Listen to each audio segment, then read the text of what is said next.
श्रीमद्वेदान्ताचार्यगुरुभ्यो नमः। हरिः ओम्। नारायणं सुरगुरुं जगदेकनाथं भक्तप्रियं सकललोकनमस्कृतं च त्रैगुण्यवर्जितमजं विभुमाद्यमीशं वन्दे भवघ्नम् अमरासुरसिद्धवन्द्यं नारायणं नमस्कृत्य नरं चैव नरोत्तमं देवीं सरस्वतीं व्यासं ततो जयमुदीरये। हरिः ओम्। ತನಸುಜಾತೀಯದಲ್ಲಿ ನಾವು 2ನೇ ಅಧ್ಯಾಯದಲ್ಲಿ 17 ಶ್ಲೋಕ ಮುಗಿಸಿದ್ದೇವೆ. ಜ್ಞಾನಿಗಳ ಲಕ್ಷಣವನ್ನ ಹೇಳ್ತಾ ಇದ್ದಾರೆ. ಆ ಜ್ಞಾನಿಗಳ ಲಕ್ಷಣವನ್ನ ಹೇಳಬೇಕಾದ್ರೆ ಮಿಥ್ಯಾಜ್ಞಾನವನ್ನ ಸಂಪಾದನೆ ಮಾಡಬಾರದು, ಜೀವ ಈಶ್ವರ ಭೇದ ಜ್ಞಾನವನ್ನೇ ಸಂಪಾದನೆ ಮಾಡಬೇಕು. ಜೀವೇಶ್ವರರಿಗೆ ಐಕ್ಯವನ್ನ ತಿಳಿಸಿಕೊಡುವಂತಹ ಮಿಥ್ಯಾಶಾಸ್ತ್ರಗಳನ್ನ ಮಿಥ್ಯಾಜ್ಞಾನವನ್ನ ಪಡೆದರೆ ಅಂಧಂತಮಸ್ಸು ಬರುತ್ತೆ. ಆದ್ದರಿಂದ ಸಂಪಾದನೆ ಮಾಡಬಾರದು. ಯಥಾರ್ಥವಾದ ಶುದ್ಧವಾದ ಜ್ಞಾನವನ್ನೇ ನಾವು ಸಂಪಾದನೆ ಮಾಡಬೇಕು ಅಂತನ್ನುವಂತಹ ವಿಷಯವನ್ನ ಸನತ್ ಕುಮಾರರು ತಿಳಿಸಿಕೊಟ್ರು. ಅಲ್ಲಿಂದ ಇನ್ನು ಮುಂದಕ್ಕೆ ಆರಂಭದಲ್ಲಿ ಸನ್ಯಾಸಿಗಳ ಧರ್ಮದ ಬಗ್ಗೆ ಒಂದು ಹೇಳಿದ್ರು. ಸನ್ಯಾಸಿಯಾದವನು ಪೂರ್ವಾಶ್ರಮದಲ್ಲಿ ತಾನು ಸಂಪಾದನೆ ಮಾಡಿದ ಯಾವ ಪದಾರ್ಥಗಳನ್ನು ಯಾರನ್ನೂ ಉಪಯೋಗ ಮಾಡಬಾರದು. ಸನ್ಯಾಸ ಸ್ವೀಕಾರಾನಂತರದಲ್ಲಿ ಪೂರ್ವಾಶ್ರಮಕ್ಕೆ ಸಂಬಂಧಪಟ್ಟ ಯಾವುದು ಇವನ ಸಂಪರ್ಕದಲ್ಲಿ ಇರಬಾರದು. ಬಂಗಾರ ಇತ್ಯಾದಿಗಳನ್ನ ಸ್ವೀಕಾರ ಮಾಡಬಾರದು ಅಂತ ಹೇಳಿದ್ರು. ಅದರ ಮೇಲೆ ಪ್ರಶ್ನೆ ಬರುತ್ತೆ, ಸನ್ಯಾಸಿಗಳಾದವರು ಸ್ವೀಕಾರ ಮಾಡಲಿಲ್ಲ ಅಂತಂದ್ರೆ ಅವರ ದೇಹಯಾತ್ರ ನಡೆಯೋದು ಹೇಗೆ? ದೇಹಯಾತ್ರ ಅಂದ್ರೆ ಬದುಕೋದು ಹೇಗೆ? ಅವರು ಸರಿ ಏನೂ ತಗೊಳ್ಳಿಲ್ಲ ಅಂತಂದ್ರೆ ಬದುಕೋದು ಹೇಗೆ? ಬದುಕಲಿಕ್ಕೆ ಆಗ್ತಿಲ್ಲ ಅಂತಂದ್ರೆ ಸನ್ಯಾಸ ಧರ್ಮದಲ್ಲಿ ಅವ್ರು ಇರೋದು ಹೇಗೆ? ಕಾಲ ಕಾಲಕ್ಕೆ ಆಹಾರ ಇತ್ಯಾದಿಗಳು ಸಿಕ್ಕಾಗ ಮಾತ್ರ ಅವರ ದೇಹಯಾತ್ರೆ, ಬದುಕೋದು. ಶರೀರ ಚೆನ್ನಾಗಿರುತ್ತೆ, ಶರೀರ ಚೆನ್ನಾಗಿದ್ದಾಗ ಮಾತ್ರ, ರೋಗ ಇತ್ಯಾದಿಗಳಿಲ್ಲ ಅಂದಾಗ ಮಾತ್ರ ಸನ್ಯಾಸ ಧರ್ಮವನ್ನ ಶುದ್ಧವಾಗಿ ಅನುಷ್ಠಾನ ಅಂತ ಮಾಡಕ್ಕಾಗತ್ತೆ. ನೀವು ದಾನ ತಗೊಳ್ಬೇಡಿ, ಬಂಗಾರ ತಗೊಳ್ಬೇಡಿ ಇತ್ಯಾದಿಗಳು ಹೇಳಿದ್ರೆ ಬದುಕೋದು ಹೆಂಗೆ ಅಂತಂದ್ರೆ ಅದಕ್ಕೆ ಭಾಗವತದಲ್ಲಿ ಒಂದು ಮಾತು ಬರುತ್ತೆ, ಚೀರಾಣಿ ಕಿಂ ಪಥಿನ ಸಂತಿ ದಿಶಂತಿ ಭಿಕ್ಷಾಂ. ನಿಜವಾಗಿ ವಿರಕ್ತರಾದವರಿಗೆ, ನಿಜವಾಗಿ ವೈರಾಗ್ಯವನ್ನೇ ತಮ್ಮ ಭೂಷಣವನ್ನಾಗಿ ಮಾಡಿಕೊಂಡವರಿಗೆ, ವೈರಾಗ್ಯವನ್ನೇ ಅಲಂಕಾರ ಮಾಡಿಕೊಂಡಂತಹ ಜ್ಞಾನಿ ವರೆಣ್ಯರಿಗೆ, ಸನ್ಯಾಸಿ ಶ್ರೇಷ್ಠರುಗಳಿಗೆ ಅದೆಲ್ಲ ಬೇಕಾಗಿಲ್ಲ. ಬದುಕಲಿಕ್ಕೆ ಬಂಗಾರ ಬೆಳ್ಳಿ ಬೇಕಾಗಿಲ್ಲ. ಚೀರಾಣಿ ಕಿಂ ಪಥಿನ ಸಂತಿ. ಚೀರವಸ್ತ್ರಗಳು, ನಾರು ಮಡಿಗಳು ಬೀದಿಯಲ್ಲಿಲ್ವಾ? 4 ಮನೆಗಳಿಗೆ ಹೋದ್ರೆ ಭಿಕ್ಷೆ ಹಾಕಲ್ಲ ಅಂತ ಜನ ಹೇಳ್ತಾರ. ಬದುಕಲಿಕ್ಕೆ ಆಗುತ್ತಲ್ವಾ? ಅದಕ್ಕೆ ಬೆಳ್ಳಿ ಬಂಗಾರಾದಿಗಳನ್ನ ಯಾಕೆ ಸಂಪಾದನೆ ಮಾಡ್ಕೊಳ್ಬೇಕು? ಹಣ ಇದ್ದವನನ್ನ ಯಾವ ಜ್ಞಾನಿಗಳು ಮುಟ್ಟೋದಿಲ್ವಂತೆ. ಅಕಸ್ಮಾತ್ ಭಜಂತಿ ಕವಯೋ ಧನ ದುರ್ಮದಾಂಧಾನ್. ಧನೋಪಾರ್ಜನೆಯನ್ನ ಸನ್ಯಾಸಿಗಳಾದವರಿಗೆ ನಿಷೇಧ ಮಾಡಿದ್ದಾರೆ. ಕವಯ ಜ್ಞಾನಿಗಳಾಗಿರತಕ್ಕಂತಹ ವ್ಯಕ್ತಿಗಳು, ಜ್ಞಾನ ಬೇಕು ಅಂತ ಅಂದುಕೊಳ್ಳತಕ್ಕಂತಹ ವ್ಯಕ್ತಿಗಳು, ಹಣ ಇದ್ದು ದಾನವನ್ನು ಮಾಡುವಂತಹ ಬುದ್ಧಿ ಇಲ್ಲ ಅಂತಂದ್ರೆ ಅವನನ್ನು ದೂರ ಮಾಡ್ತಾರೆ. ಧನ ದುರ್ಮದಾಂಧಾನ್, ಹಣದಿಂದ ಬಂದ ದೊಡ್ಡ ಮದ, ಕೆಟ್ಟ ಮದ, ಅವ್ರನ್ನ ದೂರ ಮಾಡಿಬಿಡ್ತಾರೆ. ಆದ್ದರಿಂದ ಸಾಧಕರಾಗಿರ್ತಕ್ಕಂತಹವರಿಗೆ ಹಣ ಸಂಪಾದನೆ ಮಾಡಬೇಕು, ಹಣ ಸಂಪಾದನೆ ಬಿಡಬೇಕು. ಹಣ ಸಂಪಾದನೆ ಮಾಡಬೇಕು ಅಂತಾರೆ, ಹಣ ಸಂಪಾದನೆ ಬಿಡಬೇಕು ಅಂತಾರೆ. ಯಾವ ಧನವನ್ನ ಸಂಪಾದನೆ ಮಾಡಬೇಕು ಅಂತಂದ್ರೆ ವೈದಿಕ ಧನವನ್ನ ಸಂಪಾದನೆ ಮಾಡಬೇಕು. ವೈದಿಕ ಧನ ಅಂದ್ರೆ ಏನು? ಸಚ್ಚಾಸ್ತ್ರವನ್ನ ಅಧ್ಯಯನ ಮಾಡಿ ಸಚ್ಚಾಸ್ತ್ರದಿಂದ ಬಂದಂತಹ ತತ್ವಜ್ಞಾನ ಎನ್ನುವಂತಹ ಸಂಪತ್ತನ್ನ ಸಂಪಾದನೆ ಮಾಡಬೇಕು. ಯಾಕೆ? ಅದು ದೊಡ್ಡ ಪುರುಷಾರ್ಥ, ಮೋಕ್ಷಕ್ಕೆ ಕಾರಣ ಆಗುತ್ತೆ. ಅದರಿಂದ ಸನ್ಯಾಸಿಗಳಾದವರಿಗೆ ದಾನ ತಗೊಂಡ್ರೆ ಮಾತ್ರ ಬದುಕು, ಇಲ್ಲ ಅಂದ್ರೆ ಇಲ್ಲ ಅನ್ನೋ ಸುಳ್ಳು. ಬರೀ ಸನ್ಯಾಸಿಗಳಿಗೆ ಮಾತ್ರ ಅಲ್ಲ, ಎಲ್ಲ ಆಶ್ರಮದ ಎಲ್ಲ ಸಾಧಕರಿಗೂ ಕೂಡ ಕೇವಲ ಧನ, ವಿದ್ಯೆ ಇಲ್ಲದ ಕೇವಲ ಧನ, ಆಚಾರದ ನಾಟಕವನ್ನ ಮಾಡ್ತಾ ತೋರಿಸುವಂತಹ ಧನದಿಂದ ಏನೂ ಪ್ರಯೋಜನಕ್ಕಿಲ್ಲ ಅಂತನ್ನೋದನ್ನ ಈ 18ನೇ ಶ್ಲೋಕದಲ್ಲಿ ಸನತ್ ಕುಮಾರರು ಹೇಳ್ತಾ ಇದ್ದಾರೆ. ಅನಾಢ್ಯ ಮಾನುಷೇ ವಿತ್ತೆ ಆಢ್ಯ ವೇದೇಶು ಯೇ ದ್ವಿಜಾಃ ತೇ ದುರ್ಧರ್ಷಾಃ ದುಷ್ಪ್ರಕಂಪ್ಯಾಃ ತಾನ್ ವಿದ್ಯಾತ್ ಬ್ರಹ್ಮಣಸ್ತನೂನ್. ಮಾನುಷೇ ವಿತ್ತೇ ಅನಾಢ್ಯಾಃ, ಮನುಷ್ಯರ ಸಂಪತ್ತು ಅವರಲ್ಲಿ ಏನು ನಿಷ್ಕಿಂಚನ, ಬಡವರಂತೆ. ಮನುಷ್ಯರ ಸಂಪತ್ತಿನಲ್ಲಿ ಅವರಲ್ಲಿ ಏನೂ ಇಲ್ಲ. ಕಾಂಪಿಟೇಷನ್ ಕೊಡ್ಲಿಕ್ಕೆ ನಿನ್ನ ಹತ್ರ ಎಷ್ಟಿದೆ, ಅವ್ರ ಹತ್ರ ಎಷ್ಟಿದೆ ಅಂತ ತುಲನೆ ಮಾಡಿದರೆ, ಕಂಪ್ಯಾರಿಸನ್ ಮಾಡಿದರೆ ಇವ್ರ ಹತ್ರ ಏನೂ ಇರಲ್ಲ. ಅಂದ್ರೆ ಪ್ರವೃತ್ತಿ ಮಾರ್ಗದಲ್ಲೇ ನಮ್ಮನ್ನ ಇಡುವಂತಹ ಹಣ, ಬಂಗಾರ ಮೊದಲಾದಂತಹ ಸಂಸಾರಕ್ಕೆ ಉಪಯೋಗವಾಗುವಂತಹ ಸಂಪತ್ತಿನ ವಿಷಯದಲ್ಲಿ ಇವರು ಬಡವರು. ಬಡತನ ಇವರಿಗೆ, ಬಹಳ ಬಡವರು, ದರಿದ್ರರು. ಆದರೆ ವೇದಗಳ ವಿಷಯದಲ್ಲಿ, ಸಚ್ಚಾಸ್ತ್ರದ ಅಧ್ಯಯನದಲ್ಲಿ, ಶಾಸ್ತ್ರದ ಜ್ಞಾನದಲ್ಲಿ ಇವರಷ್ಟು ಶ್ರೀಮಂತರು ಯಾರೂ ಇಲ್ಲ. ದ್ವಿಜಾಹ, ಅದಕ್ಕೆ ಹಾಕಿದ್ರು ದ್ವಿಜ ಶಬ್ದವನ್ನ ಪ್ರಯೋಗ ಮಾಡಿದ್ದಾರೆ ಸನತ್ ಕುಮಾರರು. ದ್ವಿಜ ಅಂದ್ರೆ ಎರಡರ್ಥ. ಗೃಹಸ್ಥನಾಗಿರತಕ್ಕ ಬ್ರಾಹ್ಮಣನು ಅಂತಲೂ ಅರ್ಥ, ದ್ವಿಜ ಅಂದ್ರೆ ಸನ್ಯಾಸಿ ಅಂತಲೂ ಅರ್ಥ. ಸನ್ಯಾಸಿ ಅಂತಂದ್ರೆ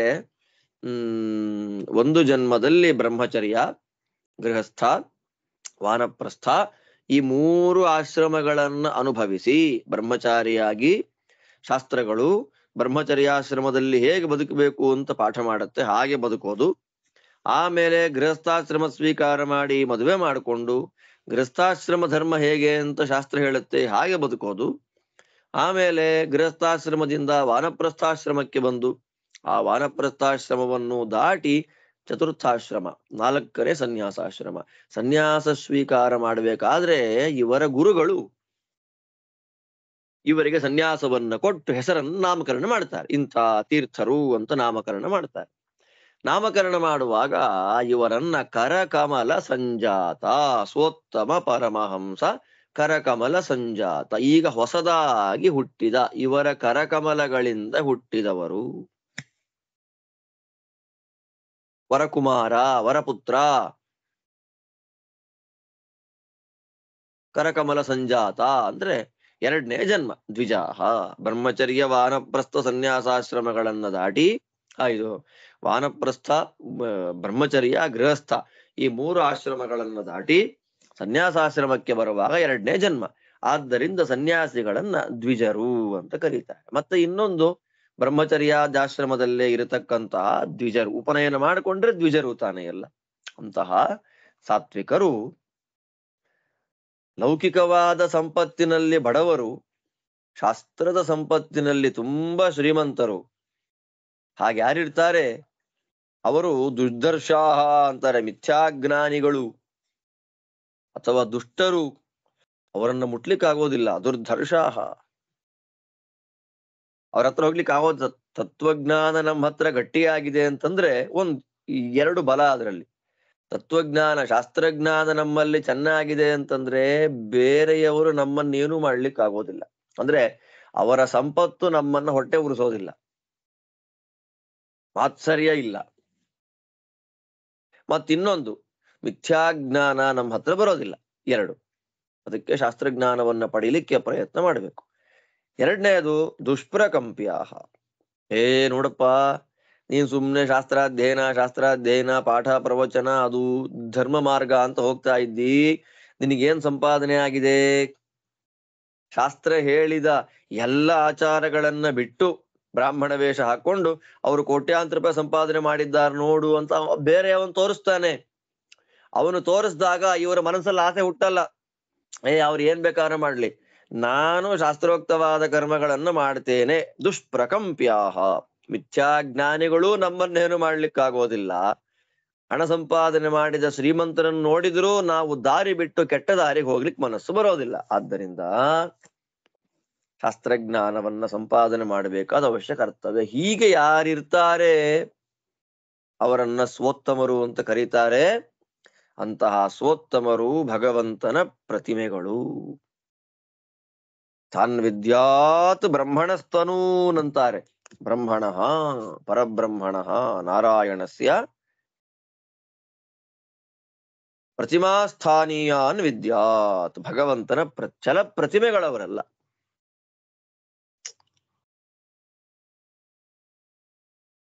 ಅದರಿಂದ ತತ್ವಜ್ಞಾನವನ್ನ ಸಂಪಾದನೆ ಮಾಡಬೇಕಾದ್ದು ಅವಶ್ಯ ಕರ್ತವ್ಯ. ಆದ್ದರಿಂದ ಇದು ನ್ಯೂ ಡೆಫಿನೇಷನ್ ಕೊಟ್ರು ಸನತ್ ಕುಮಾರರು. ಒಂದು ಹೊಸ ವ್ಯಾಖ್ಯಾನ. ದರಿದ್ರ ಅಂತಂದ್ರೆ ಯಾರಿಗೆ ಜ್ಞಾನ ಇಲ್ಲ ಅವನು ದರಿದ್ರ. ಹಣ ಇಲ್ಲದವನು ದರಿದ್ರ ಅಲ್ಲ. ಜ್ಞಾನ ದರಿದ್ರ ದರಿದ್ರ ಜ್ಞಾನಾಢ್ಯ ಏವ ಆಢ್ಯ. ತತ್ವಜ್ಞಾನ ಇರತಕ್ಕಂಥವನೇ ನಿಜವಾದ ಶ್ರೀಮಂತ. ಬಟ್ ಇದೆಲ್ಲ ನಾವು ಅನುಸಂಧಾನ ಮಾಡ್ಬೇಕಷ್ಟೆ. ಲೌಕಿಕದಲ್ಲಿ ಇದೆಲ್ಲ ಆದಷ್ಟು ಮನಸ್ಸೊಳಗೆ ಹೋಗೋದಿಲ್ಲ. ಅದಕ್ಕೆ ನಿಜವಾದ ವೈರಾಗ್ಯ ಇದ್ದವ್ರಿಗೆ ಮಾತ್ರ ಅರ್ಥ ಆಗುತ್ತೆ. ನಾನು ಹೇಳ್ತಾ ಇರಬಹುದು, ನೀವು ಕೇಳ್ತಾ ಇರಬಹುದು. ನಮ್ಮ ಯೋಗ್ಯತೆ ಎಷ್ಟು ವೈರಾಗ್ಯ ಇದೆ ಅಷ್ಟು ಮಾತ್ರ ಇದೆಲ್ಲ ಮನಸ್ಸೊಳಗೆ ಹೋಗುತ್ತೆ. ಈ ಕಾರಣದಿಂದ ತತ್ವಜ್ಞಾನ ನಮಗಿದು ಪಾಠ ಏನ್ ಮಾಡ್ತಾ ಇದೆ ಅಂತ ತಿಳ್ಕೊಳ್ಬೇಕು ಅಂತ. ಹಂಗಂತ ಹಣ ಸಂಪಾದನೆ ಮಾಡದೆ ಕೂತ್ಕೊಂಡ್ಬಿಡ್ಬಾರದು. ತತ್ವಜ್ಞಾನ ಪಡಿಲಿಕ್ಕೆ ಮುಖ್ಯವಾಗಿ ನಾವು ಪ್ರಯತ್ನವನ್ನ ಮಾಡಬೇಕು. ನೆಕ್ಸ್ಟ್ ಹೇಳ್ತಾರೆ, ಸರಿ, ಜ್ಞಾನಿಯಾದವನ ಲಕ್ಷಣ ಗೊತ್ತಾಯ್ತು. ಏನು ಇಲ್ಲಿ ತನಕ ನಾವು ತಿಳ್ಕೊಂಡಿದ್ದೇನು ಅಂತಂದ್ರೆ ಭಗವಂತ ಸರ್ವೋತ್ತಮ, ಎಲ್ಲರಿಗೂ ಉಪಕಾರ ಮಾಡತಕ್ಕಂಥವನು, ಸ್ವಾತಂತ್ರ್ಯ ಮೊದಲಾಗಿರತಕ್ಕ ಅನಂತ ಕಲ್ಯಾಣ ಗುಣ ಪರಿಪೂರ್ಣ. ಇಂತಹ ಸರ್ವೋತ್ತಮನಾದ ಸರ್ವ ಸ್ವತಂತ್ರನಾದ ನಮಗೆಲ್ಲ ಅನಿಮಿತ್ತವಾಗಿ ಉಪಕಾರವನ್ನ ಮಾಡುವಂತಹ ಅನಂತ ಕಲ್ಯಾಣ ಗುಣ ಪರಿಪೂರ್ಣನಾದಂತಹ ನಾರಾಯಣನನ್ನ ಭಕ್ತಿಯಿಂದ ಭಜನೆ ಮಾಡಬೇಕು, ಭಕ್ತಿಯಿಂದ ಅವನ ಉಪಾಸನೆ ಮಾಡಬೇಕು ಜ್ಞಾನಿ. ಬರೇ ನಾರಾಯಣನನ್ನು ಉಪಾಸನೆ ಮಾಡ್ತಾ ಲಕ್ಷ್ಮೀ ಬ್ರಹ್ಮಾದಿ ಎಲ್ಲ ದೇವತೆಗಳನ್ನ ಬಿಟ್ಟು ಬಿಡೋದಲ್ಲ, ಅವರನ್ನು ಉಪಾಸನೆ ಮಾಡಬೇಕು. ಯಾಕೆ ಅಂತಂದ್ರೆ ನಮ್ಮ ಎಲ್ಲ ಇಂದ್ರಿಯಗಳನ್ನ ಪ್ರೇರಣೆ ಮಾಡಿ ನಮ್ಮಿಂದ ಸತ್ಕರ್ಮಗಳನ್ನ ಮಾಡಿಸ್ತಕ್ಕಂಥವ್ರು ಅವರೇ. ಆದ್ದರಿಂದ ನಮ್ಮ ಎಲ್ಲ ಇಂದ್ರಿಯಗಳು ತತ್ವಾಭಿಮಾನಿ ದೇವತೆಗಳ ದ್ವಾರ ಮುಖ್ಯ ಪ್ರಾಣದೇವರ ಅಧೀನ. ಆ ಮುಖ್ಯ ಪ್ರಾಣದೇವರು ಮಹಾಲಕ್ಷ್ಮಿಯ ಅಧೀನ. ಆದ್ದರಿಂದ ರಮಾಬ್ರಹ್ಮಾದಿ ಸಕಲ ದೇವತೆಗಳು ನಮಗೆ ದೊಡ್ಡ ಉಪಕಾರವನ್ನ ಮಾಡ್ತಾ ಇದ್ದಾರೆ. ಆದ್ದರಿಂದ ನಮಗೆ ಭಗವಂತನ ಅನುಗ್ರಹ ವಿಶೇಷವಾಗಿ ಆಗಬೇಕು, ನಾರಾಯಣನ ಅನುಗ್ರಹಕ್ಕೆ ನಾವು ಪಾತ್ರರಾಗಬೇಕು ಅಂತಂದ್ರೆ ಭಗವಂತನನ್ನ ಸರ್ವೋತ್ತಮತ್ವೇನ ಉಪಾಸನೆ ಮಾಡಿದ ಹಾಗೆ ರಮಾಬ್ರಹ್ಮಾದಿ ಎಲ್ಲ ದೇವತೆಗಳನ್ನು ಅವರವರ ಯೋಗ್ಯತೆಯ ತಾರತಮ್ಯಕ್ಕನುಗುಣವಾಗಿ ಪೂಜೆ ಮಾಡಬೇಕು, ಆರಾಧನೆ ಮಾಡಬೇಕು ಅನ್ನುವಂಥ ಇನ್ನೊಂದು ಪ್ರಮೇಯವನ್ನ ತಿಳಿಸಿಕೊಡ್ತಾ ಇದ್ದಾರೆ. ಸರ್ವಾನ್ ಸ್ವಿಷ್ಟ ಕೃತೋ ದೇವಾನ್ ವಿದ್ಯಾತ್ ಯ ಇಹ ಕಶ್ಚನ ನ ಸಮಾನೋ ಬ್ರಾಹ್ಮಣಸ್ಯ ಯಸ್ಮಿನ್ ಪ್ರಯತತೆ ಸ್ವಯಂ. ತುಂಬಾ ಚೆನ್ನಾಗಿ ಹೇಳ್ತಾರೆ ಇಲ್ಲಿ. ಕಶ್ಚನ, ಕಶ್ಚನ ಅನ್ನೋದಕ್ಕೆ ಯಾರೋ ಒಬ್ಬ ಅಂತ ಅರ್ಥ. ಕಶ್ಚನ ಅನ್ನೋದಕ್ಕೆ ಕಹ ಚ ನ ಅಂತ ಹೇಳಿ 3 ಅಕ್ಷರಗಳು. ವಾದಿರಾಜ ಸ್ವಾಮಿಗಳು ಕಶ್ಚನ ಅನ್ನುವುದನ್ನ ಬಿಡಿಸಿ ಪದಚ್ಛೇದ ಮಾಡುವಾಗ ಕಹ ಚ ನ.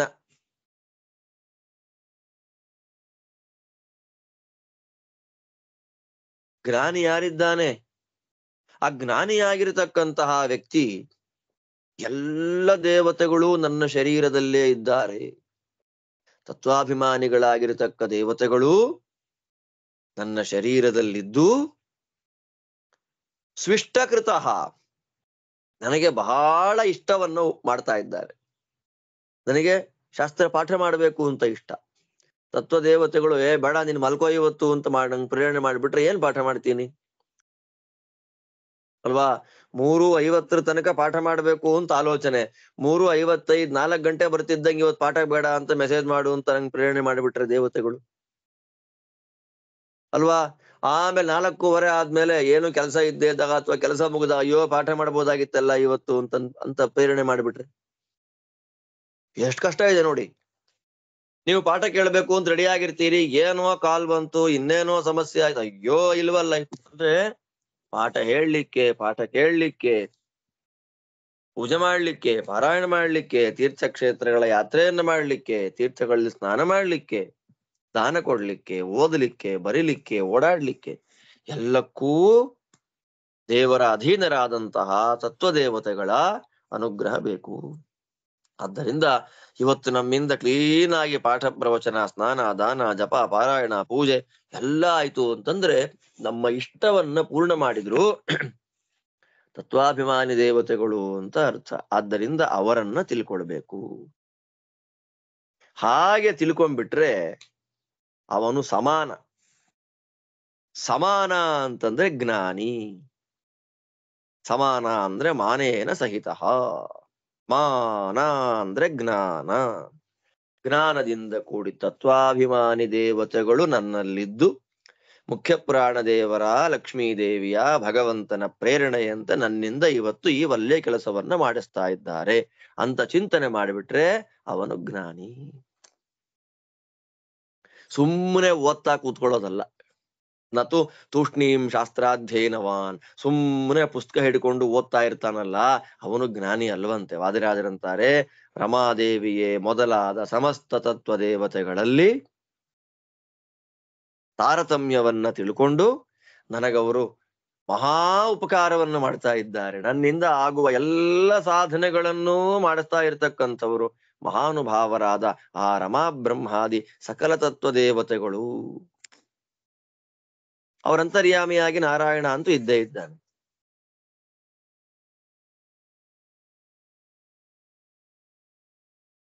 ಈ ರೀತಿಯಲ್ಲಿ ಯಾರು ಚಿಂತನೆ ಮಾಡ್ತಾರೆ,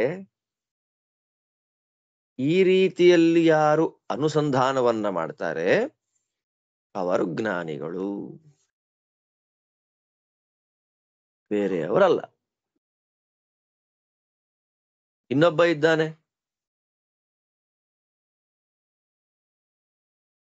ಇದ್ದಾನೆ, ಯಾವನೋ ಬ್ರಾಹ್ಮಣ, ಯಹ ಕಶ್ಚನ ಬ್ರಾಹ್ಮಣ, ಇನ್ನೊಬ್ಬ ಬ್ರಾಹ್ಮಣ ತನಗೆ ದೊಡ್ಡ ಉಪಕಾರವನ್ನ ಮಾಡತಕ್ಕಂತಹ ರಮಾ ಬ್ರಹ್ಮಾದಿ ತತ್ವ ದೇವತೆಗಳನ್ನ ತಾರತಮ್ಯ ಜ್ಞಾನ ಇಲ್ಲದೆ ತಿಳ್ಕೊಳ್ತಾನೆ.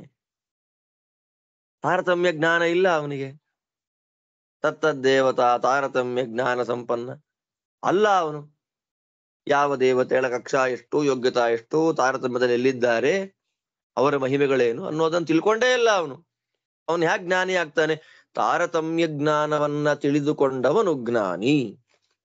ತಾರತಮ್ಯ ಜ್ಞಾನ ಯಾರಿಗಿಲ್ಲ ಅವನು, ತಾರತಮ್ಯ ಜ್ಞಾನ ಯಾರಿಗಿದೆ ಅವನು, ಇಬ್ರು ಸಮಾನ ಆಗೋದು ಹೇಗೆ?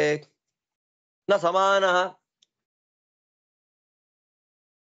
ಯಾಕೆ ಅಂತಂದ್ರೆ ಇವನು ಬರೀ ಜೀವನ ಯಾತ್ರೆಯಲ್ಲೇ ಕಳೀತಾ ಇದ್ದಾನೆ, ಅಭಿಮಾನವನ್ನ ಕೊಡುವಂತಹ ಸಂಸಾರದಲ್ಲೇ ಓಡಾಟ, ಮನೆ, ಮಕ್ಕಳು, ಹೆಂಡತಿ, ದೇಹ, ಗೇಹ, ಅಲ್ಲೇ ಪ್ರಯತ್ನ.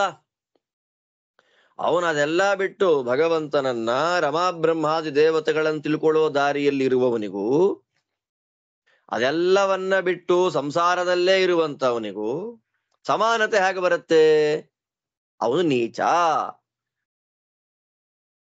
ಜ್ಞಾನಿಗಿಂತಲೂ ಅವನು ಕೆಳಗೆ. ಆದ್ದರಿಂದ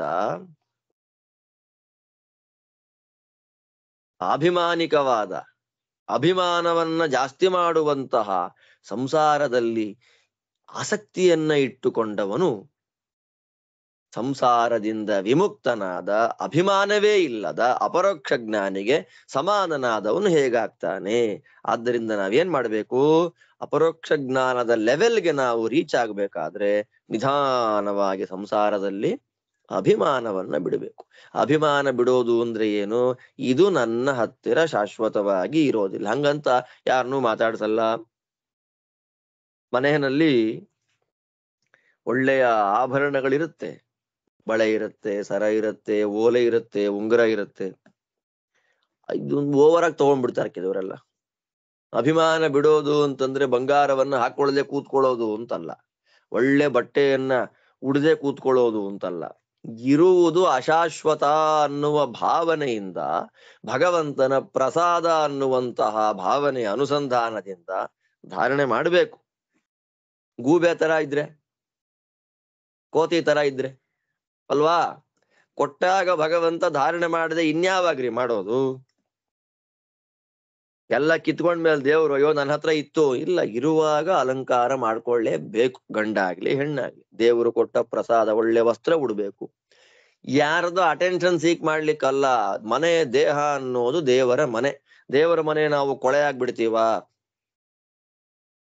ದೇಹವೇ ಶುದ್ಧವಾಗಿಲ್ಲ ಅಂತಂದಾಗ ಮನಸ್ಸಿನ ಶುದ್ಧಿ ಹೇಗೆ? ಆದ್ದರಿಂದ ವೈರಾಗ್ಯ ಅನ್ನೋದನ್ನ ತಪ್ಪು ಕಲ್ಪನೆ ಮಾಡ್ಕೊಂಡು ಕೂತ್ಕೊಂಡ್ಬಿಡೋದಲ್ಲ, ಅಭಿಮಾನವನ್ನ ಬಿಡಬೇಕು. ಅಭಿಮಾನ ಅಂದ್ರೆ ಏನು? ಇದು ನನ್ನ ಹತ್ರ ಶಾಶ್ವತವಾಗಿರತ್ತೆ ಅನ್ನುವ ಬುದ್ಧಿಯನ್ನ ಬಿಡಬೇಕು ಅಷ್ಟೆ.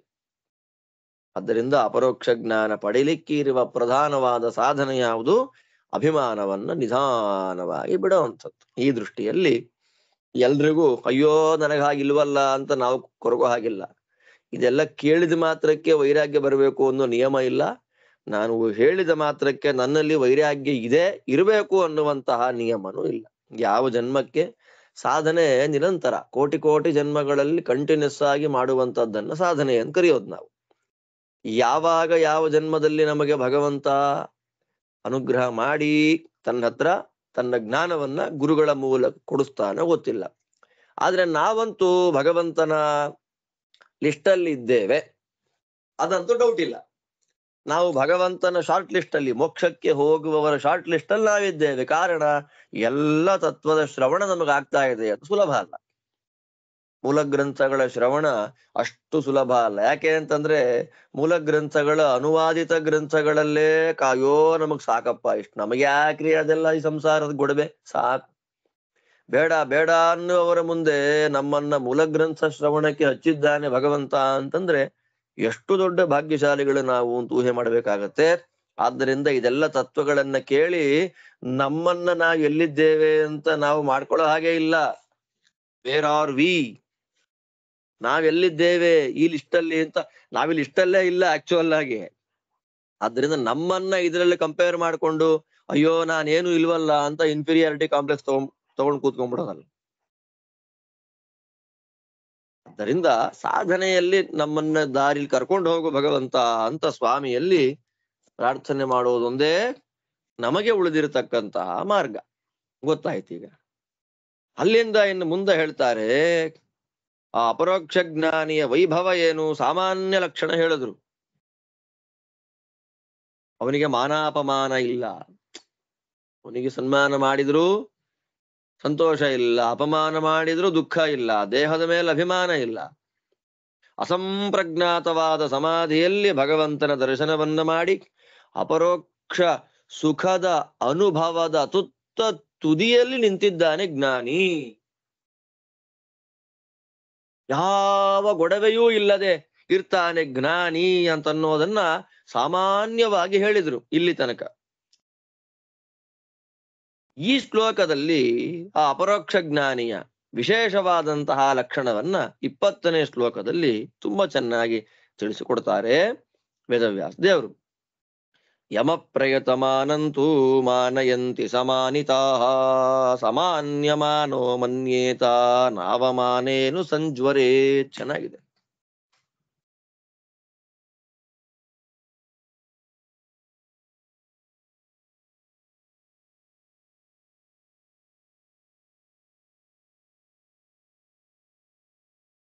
ಜ್ಞಾನಿಗಳು ಇನ್ನೊಬ್ಬ ಜ್ಞಾನಿಯನ್ನು ನೋಡ್ತಾರೆ. ಹಾಗೆ ಜ್ಞಾನಿಗಳಿಗೆ ಇವನು ಜ್ಞಾನಿ ಅಂತ ಗೊತ್ತಾಗೋದು ಹೇಗೆ ಅಂದ್ರೆ ನಾವು ಜ್ಞಾನಿಗಳಾಗಿದ್ದಾಗ ಮಾತ್ರ ಅಂತ ಹೇಳಿದ್ರು ಅವತ್ತಿನ ದಿವಸ. ಅಪರೋಕ್ಷ ಜ್ಞಾನಿಗಳನ್ನ ನಾವು ತಿಳ್ಕೊಳ್ಳೋದು ಹೆಂಗೆ ಅಂತಂದ್ರೆ, ಸ್ವತಃ ನಾವು ಜ್ಞಾನ ಮಾರ್ಗದಲ್ಲಿದ್ದು ಒಂದ್ ಸ್ವಲ್ಪ ಜ್ಞಾನ ಸಂಪಾದನೆ ಮಾಡಿಕೊಂಡು ಇದೆಲ್ಲ ಕೇಳಿ ಜ್ಞಾನಿಗಳ ಲಕ್ಷಣದ ಬಗ್ಗೆ ತಿಳ್ಕೊಂಡಿದ್ರೆ ಮಾತ್ರ ಇಲ್ಲ ವೇಷ ಹಾಕೊಂಡವರೆಲ್ಲ ಜ್ಞಾನಿಗಳು ಅಂತ ಆಗ್ಬಿಡತ್ತೆ. ಅದು ಮಿಥ್ಯಾ ಜ್ಞಾನ ಆಗ್ಬಿಡುತ್ತೆ. ವೇಷಧಾರಿಗಳೆಲ್ಲ ಜ್ಞಾನಿಗಳಲ್ಲ, ವೇಷ ಬಿಚ್ಚಿದ ಮೇಲೆ ಅವ್ರು ಏನಾಗ್ತಾರೆ ಅಂತ ನೋಡ್ಬೇಕು. ಆದ್ದರಿಂದ ಓದಿದ್ರೆ, ನಾವು ಗುರುಮುಖದಿಂದ ಶಾಸ್ತ್ರ ಶ್ರವಣ ಮಾಡಿದ್ರೆ ಜ್ಞಾನಿಗಳು ಹೆಂಗಿರ್ತಾರೆ ಅಂತ ಗೊತ್ತಾಗುತ್ತೆ. ಆದ್ದರಿಂದ ಜ್ಞಾನಿಯಾದವನು ಇನ್ನೊಬ್ಬ ಜ್ಞಾನಿಯನ್ನ ನೋಡಿ ಏನ್ ಕಲ್ತ್ಕೊಳ್ಬೇಕು? ಎಲ್ರಿಗೂ ಆಸೆ ಇರುತ್ತೆ, ನಮಗೊಂದು ಸನ್ಮಾನ ಆಗ್ಬಿಡ್ಲಿ, ನಮಗೊಂದು ಬಿರುದು ಬರ್ಲಿ, ನಾನಾ ಪ್ರಯತ್ನಗಳು. ಇನ್ಫ್ಲೂಯೆನ್ಸ್ ಮಾಡಿಸೋದೇನು, ಶಿಷ್ಯರನ್ನ ಕಳಿಸೋದೇನು. ಆದ್ರೆ ಅಪರೋಕ್ಷ ಜ್ಞಾನಿಗೆ ಸನ್ಮಾನ ಮಾಡಬೇಕು, ಬಹುಮಾನ ಕೊಡಬೇಕು, ಯಾವ ಅಫರ್ಟೇ ಇಲ್ಲ ಅವನಿಗೆ. ಯಾಕೆ ಅಂದ್ರೆ ಅವನಿಗೆ ಬಹುಮಾನ ದೇವರು ಕೊಟ್ಟಾಗಿದೆ, ತನ್ನ ದರ್ಶನವನ್ನ. ಅದೇ ದೊಡ್ಡ ಗಿಫ್ಟ್ ಅವನಿಗೆ. ದೇವರ ದರ್ಶನವೇ ದೊಡ್ಡ ಗಿಫ್ಟ್ ಅವನಿಗೆ. ಅದ್ ಸಿಕ್ಕವನಿಗೆ ಈ ಶಾಲು, ಸನ್ಮಾನ, ಟ್ರೋಫಿ ತಗೊಂಡು ಏನ್ ಮಾಡ್ತಾನೆ? ಅವನು ಪ್ರಯತ್ನವನ್ನೇ ಪಡಲ್ಲ ರೀ.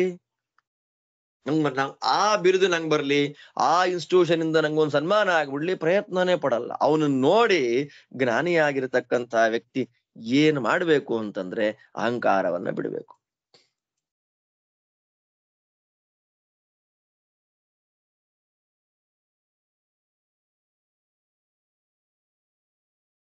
ರಾಜನಾದವನು ಅಂದ್ರೆ ಐಶ್ವರ್ಯವೇ ಮೊದಲಾದ ಅಹಂಕಾರದಿಂದ ಕೂಡಿದಂತಹ ರಾಜರು ಮಾನಿತಾಹ, ಮಾನೇನ ಹಿತಾಹ. ಮಾನ ಅಂದ್ರೆ ಅಹಂಕಾರ. ಅಹಂಕಾರದಿಂದ ಕೂಡಿದವರು ಯಾರು? ರಾಜರುಗಳು.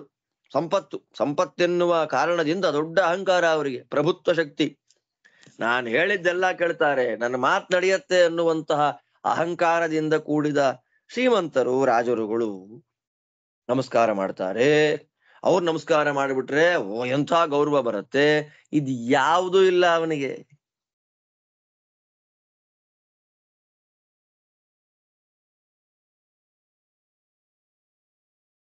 ಯಾಕೆ ಅಂತಂದ್ರೆ, ಒಬ್ಬ ರಾಜನಿಗೆ ನಮಸ್ಕಾರ ಮಾಡತಕ್ಕಂತಹ ರಾಜ ಇನ್ನೊಬ್ಬ ಇರ್ತಾನೆ. ಯಾಕೆ? ಅವನ ಬಲ, ಅವನ ಶಕ್ತಿ, ಅವನ ಸೈನ್ಯ, ಮಿಲಿಟರಿ ಪವರ್ಸ್, ಮಂತ್ರಿಗಳ ಬಲ ಎಲ್ಲ ನೋಡ್ಕೊಂಡು ಅವನಿಗಿಂತ ಚಿಕ್ಕ ರಾಜ ಆದ್ರೆ ಆ ದೊಡ್ಡ ರಾಜ, ಚಿಕ್ಕ ರಾಜ, ಮರಿ ರಾಜ, ಪುಡಿ ರಾಜ ಎಲ್ಲರೂ ನಮಸ್ಕಾರ ಮಾಡೋದು ಯಾರಿಗೆ? ಜ್ಞಾನಿಗಳಿಗೆ. ಜ್ಞಾನಿ ಬಂದ ಅಂದ್ರೆ ಎಂತಹ ದೊಡ್ಡ ಆಸನದ ಮೇಲೆ ಕೂತಿದ್ರು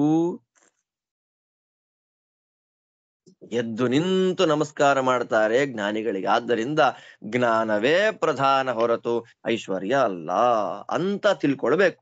ಜ್ಞಾನಕ್ಕೆ ಸರ್ವಮಾನ್ಯತೆ ಇದೆ.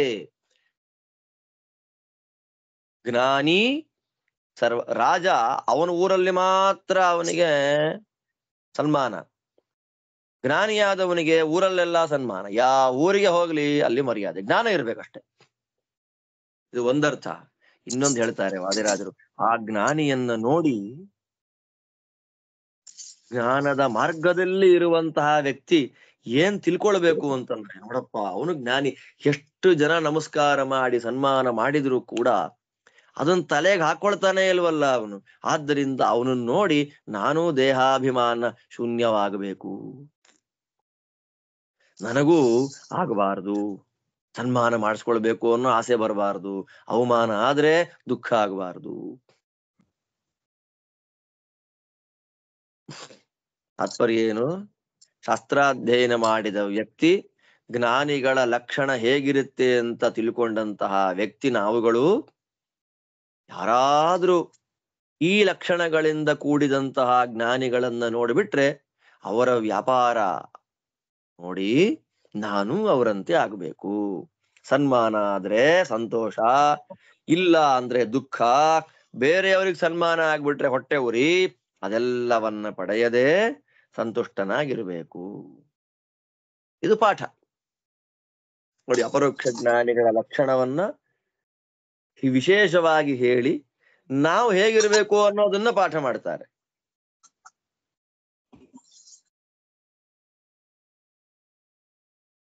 ಇಲ್ಲಿಂದ ಮುಂದಕ್ಕೆ ತುಂಬಾ ಚೆನ್ನಾಗಿದೆ. ಇಲ್ಲಿ ಏನ್ ಹೇಳ್ತಾರೆ, ಇಷ್ಟ ಆಯ್ತು.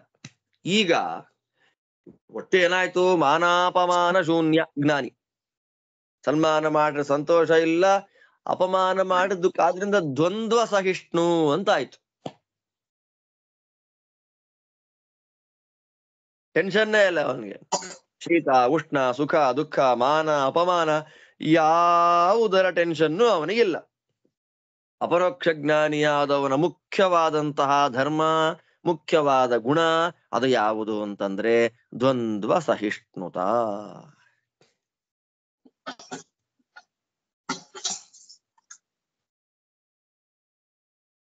ಸರಿ ರೀ, ಜ್ಞಾನಿಯೂ ಮನುಷ್ಯನೇ ಅಲ್ವಾ? ಚೆನ್ನಾಗಿದೆ ನೋಡಿ. ಇಲ್ಲಿ ಅವನಿಗೇನು ಅಪರೋಕ್ಷ ಜ್ಞಾನಿಯ ಬಂದವರಿಗೆ ಈ ಸಿನಿಮಾದಲ್ಲಿ ತೋರಿಸ್ತಾರಲ್ಲ, ದೇವ್ರು ಬಂದ ಹಿಂದಗಡೆ ಒಂದು ಪ್ರಭಾವಲಯ ತಿರುಗ್ತಾ ಇರುತ್ತೆ, DC ಮೋಟರ್ ಹಾಕ್ಬಿಟ್ರೆ ಆ ತರ ತಿರುಗ್ತಾ ಇರುತ್ತಾ? ಅಪರೋಕ್ಷ ಜ್ಞಾನಿ ಅನ್ನೋದಕ್ಕೆ ಸ್ಪೆಷಲ್ ಆಗಿ 2 ಕೊಂಬುಗಳು ಬಂದ್ಬಿಡುತ್ತಾ, ರೆಕ್ಕೆ ಬರುತ್ತಾ? ಇಲ್ಲ.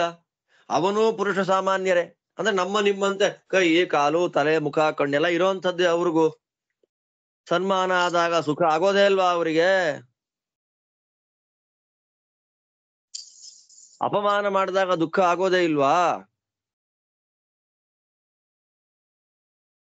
ಅವರಿಗೂ ಲಿಂಗದೇಹ ಇದ್ದೇ ಇದೆ ಅಲ್ವಾ? ಅಂದ್ರೆ ಉಂಟು, ಇದ್ದೇ ಇದೆ. ಎಂತಹ ದ್ವಂದ್ವ ಸಹಿಷ್ಣುತ ಅಂತ ಇದ್ರು ಆ ಪೀಕ್ ಮೂಮೆಂಟ್ ಅಲ್ಲಿ ಸ್ವಲ್ಪ ಸುಖ ಸ್ವಲ್ಪ ದುಃಖ ಆಗೇ ಆಗತ್ತೆ.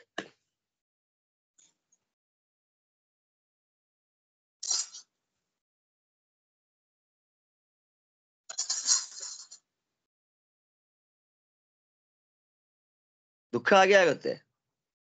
ಆದರೆ ಜ್ಞಾನಿಯಾಗಿರ್ತಕ್ಕಂಥವನ ದೊಡ್ಡತನ ಗೊತ್ತಾಗೋದು ಯಾವಾಗ ಅಂದ್ರೆ, ಪಾಮರರು ಮಾಡಿದ ಮಾನಾಪಮಾನಗಳು ತಾತ್ಕಾಲಿಕ, ಅದು ಶಾರ್ಟ್ ಲೈಫ್. ಮಾನವೂ ತಾತ್ಕಾಲಿಕ, ಅಪಮಾನವೂ ತಾತ್ಕಾಲಿಕ ಅಂತ ತಿಳಿದು ತನ್ನಲ್ಲಿರತಕ್ಕಂತಹ ಜ್ಞಾನ ದಾರ್ಢ್ಯದಿಂದ ಸುಖ ಬಂತು, ಸನ್ಮಾನ ಆಯ್ತು, ಅದನ್ನ ಮುಖದಲ್ಲಿ ತೋರ್ಸಕ್ ಹೋಗ್ಬಾರ್ದು. ದುಃಖ ಆಯ್ತು, ಅದನ್ನ ತೋರ್ಸ್ಲಿಕ್ಕೆ ಹೋಗ್ಬಾರ್ದು. ಅದಕ್ಕೆ ಜ್ಞಾನ ದಾರ್ಢ್ಯದಿಂದ ಅವನಲ್ಲಿ ರೆಸ್ಪಾಂಡ್ ಮಾಡ್ತಾನಲ್ಲ, ಆ ಕ್ಷಣದಲ್ಲಿ ಸ್ಪಾಂಟೇನಿಯಸ್ ಆಗಿ ರೆಸ್ಪಾನ್ಸ್ ಮಾಡಬಾರದು, ತೋರಿಸಬಾರದು ಅನ್ನೋದನ್ನ ಹೇಳ್ತಾರೆ ಇಲ್ಲಿ ಲೋಕ. ಯಾಕೆ ನಾವು ತೋರಿಸ್ತೀವಿ? ಯಾಕೆ ಅಂದ್ರೆ ನಮ್ಮಲ್ಲಿ ಜ್ಞಾನದಾರ್ಢ್ಯ ಇಲ್ಲ. ಸುಖ ದುಃಖಗಳು ತಾತ್ಕಾಲಿಕ ಅನ್ನುವಂಥದ್ದು ಎಷ್ಟೇ ಓದಿರ್ತೀವಿ, ಹೇಳಿರ್ತೀವಿ, ಆದ್ರೆ ಮನಸ್ಸಿನ ಒಳಗಿಳಿದಿಲ್ಲ. ಗಲಾಟೆ ಆದಾಗ ಅವರು ಶಬ್ದ ನಮ್ಮ ವಿರುದ್ಧವಾಗಿ ಮಾತಾಡಿದ 10 ಶಬ್ದ ಮಾತಾಡಬೇಕು ಅನ್ನೋ ಭಾವ ಬಂದ್ಬಿಡತ್ತೆ ಬಾಯಲ್ಲಿ. ಯಾಕೆ ಬರುತ್ತೆ ಅಂದ್ರೆ ಜ್ಞಾನದಾರ್ಢ್ಯ ಇಲ್ಲ. ಎಷ್ಟೇ ನೂರಾರು ಪಾಠ ಪ್ರವಚನಗಳನ್ನ ಕೇಳಿ ಮಾಡಿ ಏನ್ ಮಾಡಿದ್ರು ಕೂಡ ಆ ಕಾಲಕ್ಕೆ ವೀಕ್ ಮೂಮೆಂಟ್ ಅಲ್ಲಿ ಏನಾಗುತ್ತೆ, ಬಂದ್ಬಿಡುತ್ತೆ ಬಾಯಲ್ಲಿ ಮಾತು. ಅದು ಬರಬಾರದು ಅಂತಾರೆ ವಾದಿರಾಜರು. ಸನತ್ ಕುಮಾರ್ ಅದು ಹಾಗಾಗಬಾರದು. ಆ ಲೆವೆಲ್ಗೆ ರೀಚ್ ಆಗಬೇಕು, ಜ್ಞಾನ ದಾರ್ಢ್ಯ ಪಡಿಬೇಕು. ಅದನ್ನ ಹೇಳ್ತಾರೆ ಇಲ್ಲಿ, ಲೋಕ ಸ್ವಭಾವ ಯೇಷೋ ಹಿ ನಿಮೇಶೋನ್ಮೇಷ ವತ್ಸದ ವಿದ್ವಾಂಸೋ ಮಾನಯಂತೀಹ ಇತಿ ಮನ್ಯೇತ ಮಾನಿತಃ.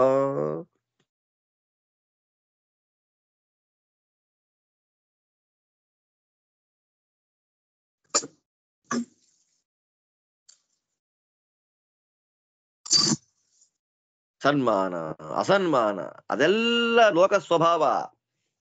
ಕೆಲವು ಕಾಲ ಓ ಅಂತ ಹೊಗಳ್ತಾರೆ, ಕೆಲವು ಕಾಲ ಚೆನ್ನಾಗಿಲ್ಲ ಅಂತ ಬೈತಾರೆ. ಇದು ಪಾಮರ ಜನಗಳ ಸ್ವಾಭಾವಿಕವಾದ ಧರ್ಮ. ಕಣ್ಣು ಮುಚ್ಚಿದ ಹಾಗೆ, ಕಣ್ಣು ತೆಗೆದ ಹಾಗೆ.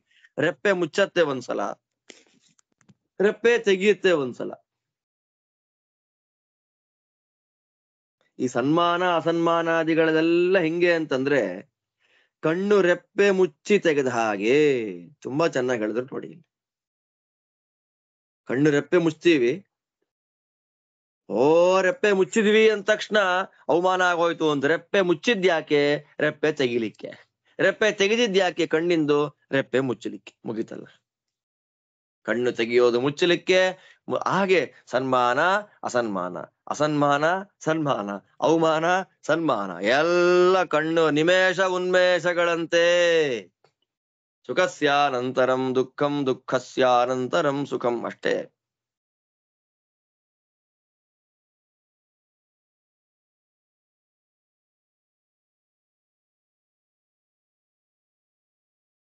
ಸುಖ ದುಃಖಗಳು ಒಂದರ ಹಿಂದೆ ಒಂದು ಬರ್ತಾ ಇದೆ. ದುಃಖ ಫಸ್ಟ್ ಬಂತು ಅಂದ್ರೆ ನೆಕ್ಸ್ಟ್ ಸುಖ, ಸುಖ ಫಸ್ಟ್ ಬಂತು ಅಂದ್ರೆ ನೆಕ್ಸ್ಟ್ ದುಃಖ. ಎರಡನ್ನೂ ಸಂಸಾರದಲ್ಲಿ ಅನುಭವಿಸಲೇಬೇಕು.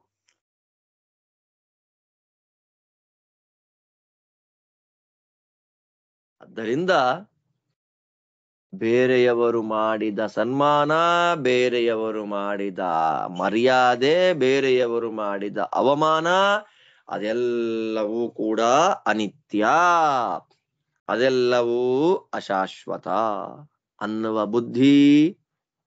ನೆನ್ನೆ ನಮಗೆ ಸನ್ಮಾನ ಮಾಡಿದವರು ಇನ್ನೊಂದು ವರ್ಷ ಬಿಟ್ಕೊಂಡು ಬಾಯಿಗೆ ಬಂದಾಗ ಬೈತಾರೆ. ಹೋದ ವರ್ಷ ಚೆನ್ನಾಗಿ ಬಾಯಿಗೆ ಬಂದಾಗ ಬೈದು ಅವಮಾನ ಮಾಡಿದವರು ಈ ವರ್ಷ ಕರೆದು ಸನ್ಮಾನ ಮಾಡ್ತಾರೆ, ನಮ್ಮ ಬಗ್ಗೆ ಒಳ್ಳೆ ಮಾತಾಡ್ತಾರೆ. ಆದ್ದರಿಂದ ಇದು ಅನಿತ್ಯ. ಸಂಸಾರವೇ ಅನಿತ್ಯ ಅಶಾಶ್ವತ ಅಂತ ಆಗಿರ್ಬೇಕಾದ್ರೆ ನಮಗಿನ್ನೇನು, ನಾವ್ ಯಾರಿದ್ರಲ್ಲಿ? ಆದ್ದರಿಂದ ಅಪರೋಕ್ಷ ಜ್ಞಾನಿಯಾದವನು ಕಣ್ಣು ರೆಪ್ಪೆಯನ್ನ ಮುಚ್ಚಿ ತೆಗೆದ ಹಾಗೆ ಇದೆಲ್ಲ ಅನ್ನುವ ಅನುಸಂಧಾನವನ್ನ ಮಾಡ್ಕೊಳ್ತಾ, ನಮಗೆ ಯಾರಾದ್ರೂ ಒಂದು ಒಳ್ಳೆ ಮಾತಾಡಿದ್ರೆ ಅದು ಜ್ಞಾನಿಗಳ ದೊಡ್ಡತನ. ಪರಗುಣ ಪರಮಾಣೂನ್ ಪರ್ವತೀಕೃತ್ಯ ನಿತ್ಯಂ ನಿಜ ಹೃದಯ ವಿಕಸಂತಸ್ಸಂತಿ ಸಂತಃಕಿಯಂತಹ ಅಂತ ಸುಭಾಷಿತ ಬಂದು. ಬೇರೆಯವರಲ್ಲಿರತಕ್ಕಂತಹ ಒಳ್ಳೆ ಗುಣ ಒಂದು ಸ್ವಲ್ಪ ಇದ್ರೂ ಕೂಡ, ಪರಮಾಣುವಿನಷ್ಟಿದ್ರೂ ಕೂಡ ಅದನ್ನ ಪರ್ವತದಂತೆ ತಲೆ ಮೇಲೆ ಇಟ್ಕೊಂಡು ಹೊಗಳುತ್ತಾರೆ ಜ್ಞಾನಿಗಳು. ಅದರಿಂದ ಮಾತ್ರ ನಮ್ಮನ್ನ ಯಾರಾದ್ರೂ ಹೊಗಳ್ಬಿಟ್ರು, ನಮಗ್ ಯಾರಾದ್ರೂ ಸನ್ಮಾನ ಮಾಡಿಬಿಟ್ರು ಅಂತ ನಾವೇನಾದ್ರು ಅಂದ್ಕೊಂಡ್ಬಿಟ್ರೆ ಮಷ್ಟು ದೊಡ್ಡ ಮೂರ್ಖ ಜನಗಳು ಇನ್ಯಾರೂ ಇಲ್ಲ ಲೋಕದಲ್ಲಿ, ಇನ್ಯಾರೂ ಇಲ್ಲ ಲೋಕದಲ್ಲಿ. ಮೂರ್ಖ ಜನಗಳು ಯಾರೂ ಇಲ್ಲ. ಯಾಕೆ? ಉತ್ತಮರು ನಮ್ಮಲ್ಲಿ ಏನೋ ಒಳ್ಳೆಯ ಗುಣ ಸ್ವಲ್ಪ ಇದೆ ಅನ್ನೋದ್ ನೋಡಿ ಆ ಸ್ವಲ್ಪವನ್ನೇ ದೊಡ್ಡದ್ ಕಾಣಿಸ್ತಾರೆ ಅಲ್ವಾ. ಭೂತ ಕನ್ನಡಿ ಅಂತ ಬರುತ್ತೆ, ಆ ಭೂತ ಕನ್ನಡಿಯಲ್ಲಿ ಸ್ವಲ್ಪ ಇಷ್ಟು ದಪ್ಪ ಕಾಣುತ್ತೆ. ಈ 3D ಪಿಕ್ಚರ್ ನೋಡ್ತೀವಲ್ಲ, 3D ಗ್ಲಾಸ್ ಹಾಕೊಂಡಾಗ ನಮ್ಮ ಕಣ್ಣೆದುರಿಗೆ ದೊಡ್ಡದಾಗಿ ಭೂತಾಕಾರವಾಗಿ ಕಾಣುತ್ತೆ. ಹಾಗೆ ಇರೋದು ಸ್ವಲ್ಪ, ದೊಡ್ಡವರ ಕಣ್ಣಲ್ಲಿ ಕಾಣೋದು ಜಾಸ್ತಿ. ಆದ್ದರಿಂದ ದೊಡ್ಡವರ ದೊಡ್ಡತನ ಅದು ಅಂತ ಅನ್ಕೊಳ್ಬೇಕಷ್ಟೇ, ಬಿಟ್ರೆ ತಲೆ ಕೆಡಿಸ್ಕೊಳ್ಲಿಕ್ಕೆ ಹೋಗ್ಬಾರ್ದು. ಮಾನಾಪಮಾನಗಳ ವಿಷಯದಲ್ಲಿ, ತತ್ರಾಪಿ ಹೊಗಳಿಕೆಯ ವಿಷಯದಲ್ಲಿ ನಮ್ಮನ್ನು ಚೆನ್ನಾಗಿ ಹೊಗಳ್ತಾ ಇದ್ದಾರೆ ಅಂತಂದ್ರೆ ನಾವೆಷ್ಟು ಬಗ್ಗಿ ವಿನೀತರಾಗಿರ್ತೇವೋ. ಮೈ ಮುದುಡಿ ಹೋಗ್ಬೇಕು, ಬೆನ್ನು ಎತ್ತಿ ನಿಂತ್ಕೋಬಾರ್ದು ಹೊಗಳ್ಬೇಕಾದ್ರೆ ನಮ್ಮನ್ನ. ಅಷ್ಟಿದ್ದಷ್ಟು ಸಾಧನೆಯಲ್ಲಿ ನಾವು ಹೆಜ್ಜೆ ಆಗ್ತಾ ಇದ್ದೀವಿ ಅಂತ ತಾತ್ಪರ್ಯ. ಆ ಸಾಧನೆ ನಮ್ಮಿಂದ ಆಗ್ಲಿ ಅಂತ ಭಗವಂತನಲ್ಲಿ ಪ್ರಾರ್ಥನೆ ಮಾಡ್ಬೇಕು. ತಾತ್ಪರ್ಯ ಏನು? ಮಾನಾಪಮಾನಗಳಿಗೆ ಟೆನ್ಷನ್ ಮಾಡ್ಕೊಳ್ಬಾರ್ದು. ಯಾಕೆ? ಅವರು ಶಾಶ್ವತ ಅಲ್ಲ, ನಾನು ಶಾಶ್ವತ ಅಲ್ಲ, ಮುಗೀತು. ಅವ್ರು ಫಸ್ಟ್ ಹೋಗ್ತಾರೋ ನಾನ್ ಫಸ್ಟ್ ಹೋಗ್ತೀನೋ ಗೊತ್ತಿಲ್ಲ, ಟೆನ್ಷನ್ ಯಾಕೆ? ನೆಕ್ಸ್ಟ್ ಹೇಳ್ತಾರೆ, ಅದೇ ಜ್ಞಾನಿಗಳಿಗೆ ಹಿಂಗಾಗುತ್ತಾ? ಎಂತ ಕಥೆ ನೋಡಪ್ಪ ಇಲ್ಲಿ. ಜ್ಞಾನಿಗಳು, ಅಪರೋಕ್ಷ ಜ್ಞಾನಿಗಳು, ಶಾಸ್ತ್ರಾಧ್ಯಯನ ಮಾಡಿದವರು ಅಂತಂದ್ರೆ ಅವ್ರು ಸನ್ಮಾನಕ್ಕೆ ಯೋಗ್ಯರಪ್ಪ. ಶಾಸ್ತ್ರಾಧ್ಯಯನ ಮಾಡಿದ ಒಬ್ಬ ಮನೆಯಲ್ಲಿದ್ದಾನೆ. ಅಲ್ಲಿ ಒಬ್ಬ ಅಂದ್ರೆ ಪುರುಷ ಗಂಡು ಅಂತ ಅರ್ಥ ಅಲ್ಲ, ಅಲ್ಲಿ ಸಾಧಕರು. ಶಾಸ್ತ್ರದ ಮಾರ್ಗದಲ್ಲಿ ಹೋಗುವಂತಹ ಒಂದು ಜೀವ ಆ ಮನೆಯಲ್ಲಿದೆ ಅಂತಂದ್ರೆ ಇಡೀ ಕುಲವೇ ಉದ್ಧಾರ ಆಗ್ಬಿಡತ್ತೆ. ಶಾಸ್ತ್ರೋಕ್ತ ಮಾರ್ಗದಲ್ಲಿ ಅನುಷ್ಠಾನ ಮಾಡುವಂತಹ ಒಂದು ಜೀವ ಯಾವುದೋ ಒಂದು ಮನೆಯಲ್ಲಿದೆ, ಸಾಧನೆ ಮಾಡ್ಕೊಂಡು ಹೋಗ್ತಾ ಇದೆ ಅಂತಂದ್ರೆ ಅಲ್ಲಿ ಬರುವ ನೆಗೆಟಿವ್ ಎನರ್ಜಿ ಎಲ್ಲ ಧೂಳಿಪಟ ಆಗ್ಬಿಡತ್ತೆ. ಹಾಗಿರ್ಬೇಕಾದ್ರೆ ಅವರಿಗೆ ಸನ್ಮಾನ ಆಗ್ಬೇಕು ಅಲ್ರಿ. ಅವಮಾನ ಮಾಡ್ತಾರಲ್ರಿ ಅವರಿಗೆ. ಶಾಸ್ತ್ರಾಧ್ಯಯನ ಮಾಡಿದವರನ್ನ ತಲೆ ಮೇಲೆ ಇಟ್ಕೊಂಡು ಮೆರೆಸ್ಬೇಕು. ಅಂತವರನ್ನ ಚಪ್ಲಿ ಹಾಗೆ ನೋಡ್ತಾರಲ್ಲ, ಅಸನ್ಮಾನ ಮಾಡ್ತಾರಲ್ಲ, ಅದಕ್ಕೇನು ಕಾರಣ? ಧೃತರಾಷ್ಟ್ರನ ಪ್ರಶ್ನೆ. ಸನ್ಮಾನ ಮಾಡಿಸಿಕೊಳ್ಳಬೇಕಾದ ಜ್ಞಾನಿಗಳು ಅವಮಾನ ಮಾಡಿಸ್ಕೊಳ್ತಾ ಇದ್ದಾರಲ್ಲಪ್ಪ. ಅದಕ್ಕೇನು ಕಾರಣ ಅಂತಂದ್ರೆ ಸಚ್ಚಾಸ್ತ್ರ ಓದಿಲ್ಲ, ಒಳ್ಳೆ ದಾರಿಲಿ ಅವರಿಲ್ಲ. ಒಳ್ಳೆಯವರನ್ನ ನೋಡುವಂತಹ ಕಣ್ಣು ನಮಗಿಲ್ಲ ಅಂತಂದ್ರೆ ನಾವು ಚೆನ್ನಾಗಿಲ್ಲ ಅಂತ ಅರ್ಥ. ಸಚ್ಚಾಸ್ತ್ರಾಭ್ಯಾಸ ಅಕರಣೇನ ಧರ್ಮಜ್ಞಾನ ಶೂನ್ಯತ್ವಮೇವ ಹೇತು. ಓದಿಲ್ಲಪ್ಪ ಅಜ್ಞಾನಿಗಳು ಸಂಸಾರದಲ್ಲಿ ಮುಳುಗಿ ಒದ್ದಾಡಿ ಸಾಯ್ತಾ ಇದ್ದಾರೆ. ಶಾಸ್ತ್ರದ ಶ್ರವಣವೇ ಇಲ್ಲ, ಶಾಸ್ತ್ರದ ಜ್ಞಾನವೇ ಇಲ್ಲ. ಆದ್ದರಿಂದ ಜ್ಞಾನಿಯಾದವನು ಅವರಿಂದ ಅವಮಾನ ಮಾಡಿಸಿಕೊಂಡ್ರೂ ಕೂಡ ದುಃಖ ಪಡಬಾರದು. ಯಾಕೆ ಅವಮಾನ ಮಾಡಿದ್ದು ಯಾರು ಅಂತಂದ್ರೆ ಅಜ್ಞಾನಿ. ನಾನ್ ನಡ್ಕೊಂಡು ಹೋಗ್ಬೇಕಾದ್ರೆ ನಾಯಿ ಬಗಳು ಬಿಡ್ತು, ಅಯ್ಯೋ ನಾಯಿನೇ ಅದನ್ನ ಬಗಳು ಬಿಡ್ತಲ್ಲ, ಅದನ್ನ ನಾಯಿಗೆ ಹೆಂಗ್ ಗೊತ್ತು ನನ್ ಬಗ್ಗೆ? ಎಂಥ ಮಾತು ನೋಡಿ. ಜ್ಞಾನಿಗಳು ನಮ್ ಬಗ್ಗೆ ಮಾತಾಡ್ಬಿಟ್ರು ಕೆಟ್ಟದಾಗಿ ದುಃಖ, ಅಯ್ಯೋ ಜ್ಞಾನಿಗಳ ಬಾಯಲ್ಲಿ ನನ್ ಬಗ್ಗೆ ಕೆಟ್ಟದಾಗಿ ಮಾತು ಬಂತಲ್ಲಪ್ಪ ಅಂತ ಟೆನ್ಷನ್ ಆಗ್ಬೇಕು. ಬಿಟ್ರೆ ಅಜ್ಞಾನಿ ಬೆಳಗ್ಗೆಯಿಂದ ರಾತ್ರಿ ತನಕ, ರಾತ್ರಿಯಿಂದ ಬೆಳಗ್ಗೆ ತನಕ ಬದುಕೋದೆ ಹೊಟ್ಟೆಪಾಡಿಗೋಸ್ಕರ. ನಾಯಿಯಂತೆ ಜೀವನ ಮಾಡುವಂತಹ ಅಜ್ಞಾನಿ ನಮಗೇನಾದ್ರು ಅಂದ್ರೆ ದುಃಖ ಯಾಕೆ ಪಡಬೇಕು? ಅದನ್ನ ಹೇಳ್ತಾರಿಲ್ಲಿ, ಅಧರ್ಮ ವಿದುಷೋ ಮೂಢಾ ಲೋಕಶಾಸ್ತ್ರ ವಿವರ್ಜಿತಾ ನಮಾನ್ಯಂ ಮಾನಯಿಷ್ಯಂತಿ ತ್ಯೇವಂ ಮನ್ಯೇದಮಾನಿತಾ. ಮನುಷ್ಯ ಲೋಕದಲ್ಲಿ ಶಾಸ್ತ್ರ ವಿವರ್ಜಿತಾ, ನೋಡಿ, ಶಾಸ್ತ್ರ ವಿವರ್ಜಿತಾ ಅಂತಂದ್ರೆ ಶಾಸ್ತ್ರವನ್ನ ಇವರು ಬಿಟ್ಟಿದ್ದಾರೆ ಅಂತಲ್ಲ, ಶಾಸ್ತ್ರವೇ ಇವ್ರನ್ನ ಬಿಟ್ಬಿಟ್ಟಿದೆ ಅಂತ. ಸಚ್ಚಾಸ್ತ್ರ ಅಧ್ಯಯನ ಜನ್ಯ ಜ್ಞಾನಹೀನಾ ಅಂತಂತಾರೆ ವಾದಿರಾಜರು. ಶಾಸ್ತ್ರ ವಿವರ್ಜಿತಾ ಅನ್ನೋದಕ್ಕೆ ಸಚ್ಚಾಸ್ತ್ರಗಳ ಅಧ್ಯಯನವೂ ಇಲ್ಲ, ಅಧ್ಯಯನ ಮಾಡಿದವರ ಹತ್ರ ಶ್ರವಣನೂ ಮಾಡಿಸ್ಕೊಂಡಿಲ್ಲ, ಒಂದಕ್ಷರ ನಾಯಿ ತರ ಬದುಕುವ ಜನ. ಆದ್ದರಿಂದ ಅವ್ರಿಗೊಂದು ಬಿರುದು ಕೊಟ್ರು, ಅಧರ್ಮ ಪಂಡಿತರು ಅಂತ. ಅಧರ್ಮ ವಿದುಷಃ, ಎಂಥ ದೊಡ್ಡ ಮಾತು ನೋಡಿ. ಅಧರ್ಮ ಜ್ಞಾನ ಸಂಪನ್ನ, ಶಾಸ್ತ್ರ ವಿರುದ್ಧವಾಗಿ ಬದುಕೋದು ಹೇಗೆ ಅಂತಂದ್ರೆ ಅವ್ರು ಅದರಲ್ಲಿ PhD ಮಾಡಿಬಿಟ್ಟಿದ್ದಾರೆ. ಅಂತ ಅಜ್ಞಾನಿ ಜನಗಳು ಸನ್ಮಾನ ಯೋಗ್ಯನಾಗಿರತಕ್ಕಂತಹ ಜ್ಞಾನಿಗಳಿಗೆ ಸನ್ಮಾನ ಮಾಡಲ್ಲಪ್ಪ, ಅವಮಾನ ಮಾಡ್ತಾರೆ. ಅಂತಹ ಅಧರ್ಮ ಪಂಡಿತರಾದಂತಹ, ಅಧರ್ಮ ವಿದುಷರಾದಂತಹ ಸಂಸಾರದ ಜೀವನ ಯಾತ್ರೆಗಾಗಿಯೇ ನಾನು ಬದುಕೋದು, ನಾನಿರೋದೇ ಸಂಪಾದನೆ ಮಾಡ್ಲಿಕ್ಕೆ, ನಾನಿರೋದೇ ಮಜಾ ಮಾಡಕ್ಕೆ ಅಂತ ಅಂದುಕೊಂಡು ಬದುಕುವಂತಹ ವ್ಯಕ್ತಿಗಳು ಅವಮಾನ ಮಾಡಿಬಿಟ್ರೆ ತಲೆ ಕೆಡಿಸ್ಕೊಳ್ಳೇಬಾರದು ಜ್ಞಾನಿ.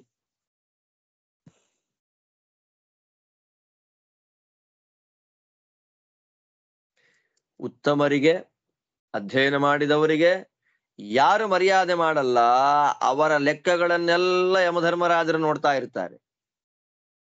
ಆದ್ದರಿಂದ ಅದು ಬೇರೆ ಲೆಕ್ಕ. ಅದ ಇವನು ತಲೆ ಕೆಡಿಸ್ಕೊಳ್ಳಿಕ್ ಹೋಗ್ಲೇಬಾರದು. ಅವರ ಸ್ವಭಾವ ಅಭಿವ್ಯಕ್ತಿ ಆಗ್ತಾ ಇದೆ ಅಂತ ಅನ್ಕೊಂಡು ಸುಮ್ಮನೆ ಆಗ್ಬಿಡ್ಬೇಕು. ಎಂತ ದೊಡ್ಡ ಮಾತು ನೋಡಿ, ನಮ್ಮಲ್ಲಿ ಸಾಮಾನ್ಯ ಆಗುವಂತಹ ಘಟನೆಗಳೇ. ಆದ್ದರಿಂದ ಇದು ಕಾರಣ ಆಗತ್ತೆ. ಈ ಪ್ರಕಾರವಾಗಿ ಇಲ್ಲಿ ತನಕ ಅಜ್ಞಾನಿಗಳು ಹೇಗೆ, ಜ್ಞಾನಿಗಳು ಹೇಗೆ ಇದೆಲ್ಲ ಹೇಳಿ, ಅಜ್ಞಾನಿಗಳ ವೈಭವ, ಜ್ಞಾನಿಗಳ ವೈಭವ. ಅಜ್ಞಾನಿಗಳ ವೈಭವ ಅಂದ್ರೆ ಅಜ್ಞಾನ ವಿಜೃಂಭಣೆ ಅಷ್ಟೇ. ಅಜ್ಞಾನದಲ್ಲೇ ಬಿದ್ದು ತೊಳಲಿ ಬಳಲಿ ಬೆಂಡಾಗಿ ಅಂಧಂತ ಮಸ್ಸಿಗೆ ಹೋಗುವಂತಹ ಜನ, ಅಥವಾ ಯೋಗ್ಯರಾಗಿದ್ದು ಮತ್ತೆ ಮತ್ತೆ ಸಂಸಾರದಲ್ಲೇ ತಿರುಗುತ್ತಾ ಇರತಕ್ಕಂತಹ ಜನ, ಅವರ ಮಾತು ಇಲ್ಲಿ ಹೇಳ್ತಾ ಇಲ್ಲಿ ಈ ಅಧ್ಯಾಯವನ್ನ ಈ ಕೊನೆಯ 2 ಶ್ಲೋಕಗಳಲ್ಲಿ ಕನ್ಕ್ಲೂಡ್ ಮಾಡ್ತಾ ಇದ್ದಾರೆ ಸನತ್ ಕುಮಾರರು. ನವೈಮಾನಂಚ ಮೌನಂಚ ಸಹಿತೌ ವಸತ ಸದಾ ಅಯಂ ಹಿ ಲೋಕೋ ಮಾನಸ್ಯ ಹ್ಯಸೌ ಮೌನಸ್ಯ ತದ್ವಿದುಹು. ಎರಡೂ ಒಂದೇ ಕಡೆ ಇರಲ್ಲ ಗುಣಗಳು ಜೀವನಲ್ಲಿ.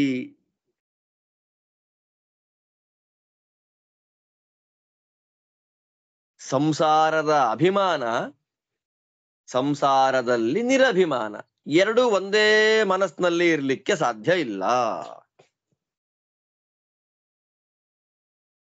ಸನ್ಮಾನ ಮಾಡಿದ್ದಕ್ಕೆ ಒಳ್ಳೆ ಸುಖದಿಂದ ಬಂದಂತಹ ಏನು ವೈಭವ ಅದು. ಅವಮಾನ ಮಾಡಿದ್ದಕ್ಕೆ ದುಃಖ, ಸನ್ಮಾನ ಮಾಡಿದ್ದಕ್ಕೆ ಸುಖ. ಎರಡು ಒಂದೇ ಕಡೆ ಇರಲ್ಲ, ಚಾನ್ಸೇ ಇರಲ್ಲ.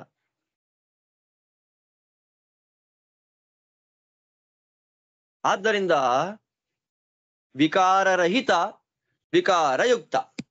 ಅವ್ರು ಎಲ್ಲೆಲ್ಲಿ ಹೇಗಿರ್ತಾರೆ ಅಂದ್ರೆ, ಯಾವ ಜನಗಳು ಪ್ರವೃತ್ತಿ ಮಾರ್ಗದಲ್ಲಿರ್ತಾರೆ,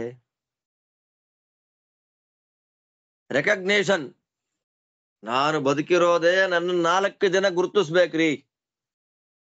ನಾನು ಎಲ್ಲಾರ ಫಂಕ್ಷನ್ಗೆ ಹೋದ್ರೆ 4 ಜನ ಓಡ್ ಬಂದ್ ನಂಗೆ ನಮಸ್ಕಾರ ಮಾಡ್ಬೇಕು. ಓ ನೀವಲ್ವಾ ಅಂತ ಕೇಳ್ಬೇಕು, ಮರ್ಯಾದೆ ಮಾಡ್ಬೇಕು, ರೆಕಗ್ನೇಷನ್ ಸಿಗಬೇಕು ಅಂತ ಅಂದುಕೊಳ್ಳುವ ಜನ ಅಭಿಮಾನಕ್ಕೆ ಪಾತ್ರ, ಅಭಿಮಾನಕ್ಕೆ ಅಧಿಷ್ಠಾನ ಅವನು. ಇನ್ನೊಬ್ಬ ಇದ್ದಾನಲ್ಲ, ಅಭಿಮಾನ ಅಭಾವ ನಿರಭಿಮಾನಕ್ಕೆ ನಿವೃತ್ತ ಮಾರ್ಗದಲ್ಲಿದ್ದು ಅಪರೋಕ್ಷ ಜ್ಞಾನ ಸಂಬಂಧಿಯಾದ ಕರ್ಮಗಳನ್ನ ಮಾಡುವ ಜ್ಞಾನಿ ಸುಖ ದುಃಖಗಳು ಮಾನಾಪಮಾನಗಳು ಯಾವುದೂ ಇಲ್ಲದೆ ಅಭಿಮಾನವನ್ನ ಬಿಟ್ಟು ನಿರಭಿಮಾನಕ್ಕೆ ಅವನು ಅಧಿಷ್ಠಾನ. ಆದ್ದರಿಂದ ಒಂದೇ ಕಡೆ ಅಭಿಮಾನ, ಒಂದೇ ಕಡೆ ನಿರಭಿಮಾನ ಇರ್ಲಿಕ್ಕೆ ಸಾಧ್ಯ ಇಲ್ಲ. ಮನಸ್ಸಿನಲ್ಲಿ ಅಭಿಮಾನವನ್ನ ಪಡತಕ್ಕಂಥವನು ಪ್ರವೃತ್ತ, ಅಭಿಮಾನವನ್ನ ಬಿಟ್ಟವನು ನಿವೃತ್ತ. ಆದ್ದರಿಂದ ನಿವೃತ್ತ ಜ್ಞಾನಿಯೂ ಪ್ರವೃತ್ತ ಜ್ಞಾನಿಯೂ ಒಟ್ಟಿಗೆ ಇರ್ಲಿಕ್ಕೆ ಸಾಧ್ಯ ಇಲ್ಲ.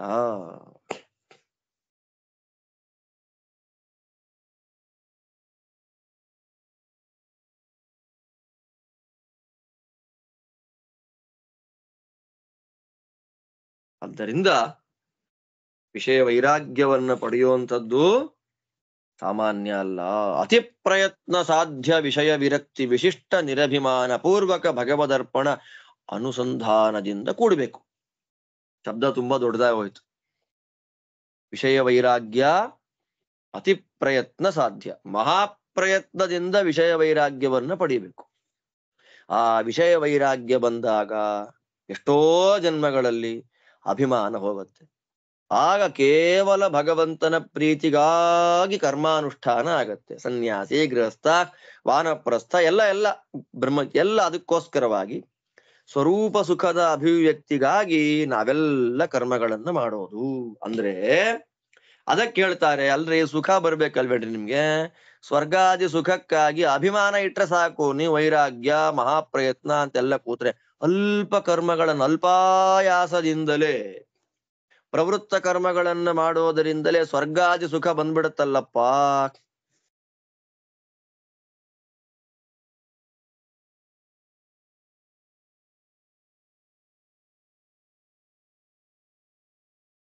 ಯಜ್ಞ ಮಾಡ್ರಿ, ದಾನ ಕೊಟ್ಟು ನಿಮ್ ಹೆಸರನ್ನ ಬೋರ್ಡ್ ಅಲ್ಲಿ ಹಾಕಿಸ್ಕೊಳ್ಳಿ. ಚೆನ್ನಾಗಿದೆ. ದಾನ ಕೊಡೋದು, ದಾನ ಕೊಟ್ಟ ತಕ್ಷಣ ನಮ್ ಹೆಸರು ಬೋರ್ಡ್ ಅಲ್ಲಿ ಬರಬೇಕು ಅಂತ ಅನ್ನೋದು. ನಮ್ ಹೆಸರನ್ನ ಬೋರ್ಡ್ ಅಲ್ಲಿ ಹಾಕಿದರೆ ದಾನ. ಒಂದ್ ಕಡೆ ಹಾಗೆ ಆಗಿತ್ತು, ರಾಯರಿಗೆ ಬಂಗಾರದ ಕವಚ ಮಾಡಿಸ್ತೀವಿ ಅಂತ ಅವ್ರಂದ್ರು. ಬಂಗಾರದ ಕವಚದಲ್ಲಿ ನಮ್ ಹೆಸರಿದ್ರೆ ಮಾತ್ರ ಹಾಕ್ತೀವಿ ಅಂತ, ಹಣೆ ಬರುವೆ ಅಂತ ಬಿಟ್ಟು ಹೋಗಿದ್ರು ಅಂತ ಒಂದ್ ಕಥೆ, ನಿಜವಾಗಿ ನಡೆದ ಕಥೆ. ಆದ್ದರಿಂದ ದಾನ ಮಾಡಿ ಹೆಸರು ಬೇಕು ಅನ್ನೋದು, ಧರ್ಮ ಮಾಡಿ ಹೆಸರು ಬೇಕು, ಇದೆಲ್ಲ ಇಲ್ಲ. ಆದ್ದರಿಂದ ಮಹಾಪ್ರಯತ್ನ ಸಾಧ್ಯವಾದದ್ದು ವಿಷಯ ವೈರಾಗ್ಯ, ಅಭಿಮಾನ ಶೂನ್ಯತೆ. ಅದರಿಂದ ಕೇವಲ ವಿಷ್ಣು ಪ್ರೀತನಾಗ್ಲಿ ಎನ್ನುವ ಅನುಸಂಧಾನದಿಂದ ನಮ್ಮ ಸ್ವಾಶ್ರಮೋಚಿತವಾದ ಕರ್ಮಗಳನ್ನು ಮಾಡುವಂಥದ್ದು. ಇದೆಲ್ಲ ಮಾಡೋದು ಯಾಕೆ ಅಂತಂದ್ರೆ ಮೋಕ್ಷಕ್ಕಾಗಿ. ಅಭಿಮಾನ ಇಟ್ಟುಕೊಂಡು ಹೋಮ ಮಾಡಿ ದಾನ ಮಾಡಿ ಸ್ವರ್ಗ ಬರುತ್ತಲ್ಲ, ಅದಕ್ಕೆ ಹೇಳ್ತಾರೆ, ಭಾಗವತ ಹೇಳುತ್ತೆ, ಹಿತ್ವಾ ಸ್ವಧರ್ಮಂ ಚರಣಾಂಬುಜಂ ಹರೇರ್ ಭಜನ್ನ ಪಕ್ವೋತಪತೆ ತಥೋ ಯದಿ ಯತ್ರ ಕ್ವವಾ ಭದ್ರ ಬಭೂದ ಮುಷ್ಯಕೋ ವಾರ್ಥ ಆಪ್ತೋ ಭಜತಾಂ ಸ್ವಧರ್ಮಂ. ಚೆನ್ನಾಗಿದೆ. ಅಭಿಮಾನ ಇಟ್ಟುಕೊಂಡು ಕರ್ಮಗಳನ್ನ ಮಾಡಿದ್ರೆ ಅದು ಮೋಕ್ಷಕ್ಕೆ ವಿಘ್ನ. ಏನಾದ್ರೂ ಕಾಮ್ಯ ಕರ್ಮಗಳನ್ನ ಮಾಡಿ ಕೆಳಗೆ ಬಿದ್ದು ಬಿಟ್ರೆ ದುಃಖಕ್ಕೆ ಕಾರಣ ಆಗುತ್ತೆ. ಅದೇ ನೋಡಿ, ಅಭಿಮಾನ ಬಿಟ್ಟು ಭಗವಂತನ ಆರಾಧನೆಯನ್ನ ಮಾಡ್ತಾ ಏನಾದ್ರೂ ಕೆಳಗೆ ಬಿದ್ರೆ ಉದ್ಧಾರ ಇದೆ. ಆದರೆ ಅಭಿಮಾನ ಇಟ್ಟುಕೊಂಡು ಕರ್ಮಗಳನ್ನ ಮಾಡಿ ಪತನ ಆದ್ರೆ, ಕೆಳಗೆ ಬಿದ್ರೆ ಮಹಾ ದುಃಖ, ಮಹಾ ದುಃಖ. ಅದನ್ನ ಹೇಳ್ತಾರೆ ಇಲ್ಲಿ, ಶ್ರೀರ್ಹಿಮಾನಾರ್ಥ ಸಂಜಾತ ಸಾಚಾಪಿ ಪರಿಪಂಥಿನಿ ಬ್ರಾಹ್ಮೀ ಸುದುರ್ಲಭ ಶ್ರೀಹಿ ಪ್ರಜ್ಞಾಹೀನೇನ ಕ್ಷತ್ರಿಯ. ಅವನು ಹೇಳ್ತಾರೆ, ಕ್ಷತ್ರಿಯ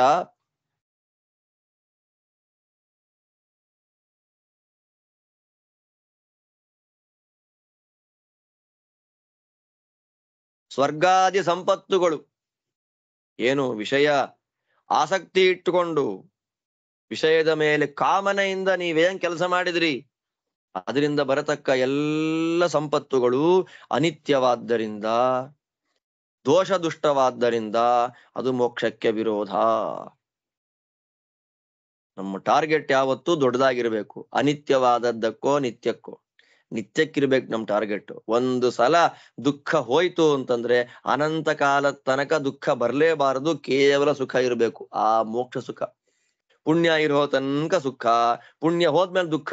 ಅನಿತ್ಯವಾದಂತಹ ಸ್ವರ್ಗಾದಿ ಸಂಪತ್ತುಗಳನ್ನ ಅಪೇಕ್ಷೆ ಮಾಡ್ಕೊಂಡು ಯಾಕೆ ಸಾಧನೆ ಆಗ್ಬೇಕು? ಮೋಕ್ಷವನ್ನ ಟಾರ್ಗೆಟ್ ಮಾಡ್ಕೊಂಡ್ರೆ ಸ್ವರ್ಗವೂ ಸುಲಭ ಆಗತ್ತೆ.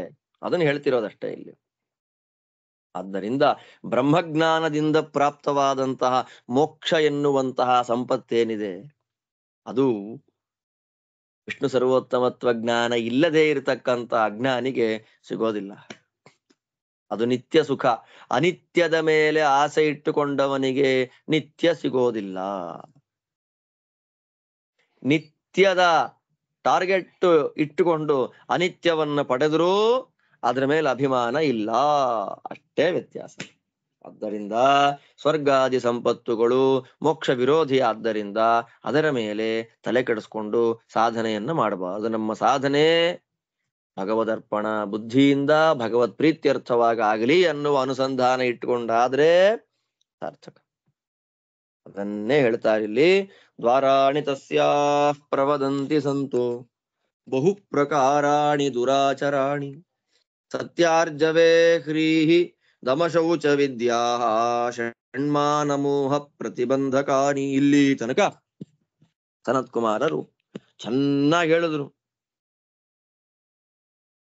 ಪ್ರಮಾದಂ ವೈ ಮೃತ್ಯುಮಹಂ ಬ್ರವೀಮಿ. ಮೃತ್ಯು ಅಂದ್ರೆ ಯಾವುದು ಅಂದ್ರೆ ದೇಹ ಬಿದ್ದೋಗೋದಲ್ಲ ಮೃತ್ಯು, ಪ್ರಮಾದ ಅನ್ನೋದು ಮೃತ್ಯು ಅಂತ ಸ್ಟಾರ್ಟ್ ಮಾಡಿಕೊಂಡು ಇಲ್ಲಿ ತನಕ ಮೋಕ್ಷವೇ ನಮ್ಮ ಟಾರ್ಗೆಟ್ ಆಗಿರ್ಬೇಕು ಅಲ್ಲಿ ತನಕ ಹೇಳಿ, ನಮ್ಮನ್ನ ಅಂಧಂತಮಸ್ಸಿಗೆ ಹಾಕುವುದು ಯಾವುದು ಅಜ್ಞಾನ, ಮಿಥ್ಯಾಜ್ಞಾನ. ನಮ್ಮನ್ನ ನಾನು ದೇವರು ಒಂದೇ ಅಂತ ತಿಳಿದುಕೊಳ್ಳುವ ಜ್ಞಾನ ಅಂಧಂತಮಸ್ಸಿಗೆ ಹಾಕತ್ತೆ. ಭಗವಂತನ ಸರ್ವೋತ್ತಮತ್ವ ಜ್ಞಾನ ಮೋಕ್ಷ ಕೊಡತ್ತೆ ಅನ್ನೋದೆಲ್ಲವನ್ನ ಹೇಳಿ, ಭಗವತ್ ಸರ್ವೋತ್ತಮತ್ವ ಜ್ಞಾನ ಎಲ್ಲಿಂದ ಬರುತ್ತೆ ಅಂದ್ರೆ ವೇದಗಳಿಂದ ಬರುತ್ತೆ ಅಂತ ಹೇಳಿ, ಮತ್ತೆ ಕೊನೆಗೆ ಧೃತರಾಷ್ಟ್ರನಿಗೆ ಇನ್ನೂ ಕ್ವಶನ್ ಕೇಳಲಿಕ್ಕೆ ಅವಕಾಶ ಮಾಡಿಕೊಡ್ಬೇಕಲ್ಲ. ಅದಕ್ಕಾಗಿ ಎಲ್ಲರೂ